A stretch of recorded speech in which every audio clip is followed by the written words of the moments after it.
Hello guys, good morning. Welcome to my YouTube channel guys.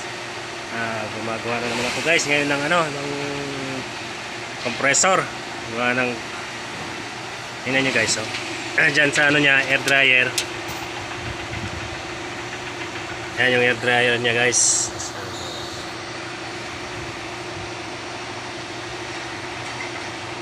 Yun. Medyo madilim guys eh. Yan yung air dryer niya guys. May tubig na naman. Siyang biyahe lang yan. Kaya yung kasi guys, may karga. Kaya hindi ko siya nababaklas. Kaya check nyo yung filter niya guys. Tingnan nyo yung filter. Ayan guys, oh. Wala na. Naubos na. Kinatulo ko na.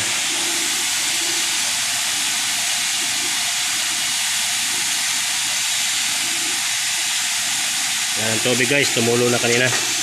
Yan guys, oh. Maano na siya, tubig, ayan, oh. Yan dyan sa niya, oh. Ayan, oh. Yung mga tubig.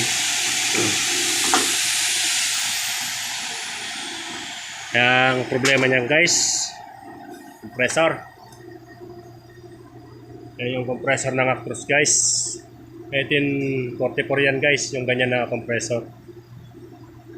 Yan. Yan ang may problema guys, yan yung compressor niya, yung plate, tatanggalin to. Hey guys, na-share ko lang to para pag malaman nyo din. Yan, troubleshooting na naman kasi nabulwak na yung tubig na rin dun sa guys eh, dun sa yan yung baby tank niya. Yung baby tank niya doon, nabulwak na doon yung tubig pero hindi pa malakas.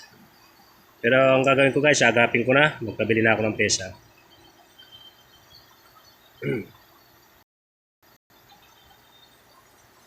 Yun guys, gagawin ko na siya kasi may tubig na siya guys eh.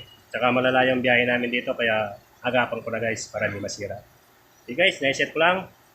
Pag ganun din, mag-troubleshooting kayo. Kung gusto nyo, tingnan nyo din sa compressor. Yan sa compressor o dyan sa air dryer. Pwede. Kasi may ina pa guys eh. Kaya ito, yung pinapatay lang siguro pag yung lang guys, yung sa umaga, abutan ng umaga, saka lang siguro tatagas. Pag umandar siguro hindi pa guys kasi pag umandar kasama yan mas malakas yan kasi 2 litro guys yung kinakain na tubig kaya yan napunta dyan yung tubig. Okay guys, salamat, thank you. Pa-subscribe pala guys ng aking YouTube channel, pa-like na rin guys at pakipindot yung bell para update kayo pag may bago akong YouTube channel na upload guys.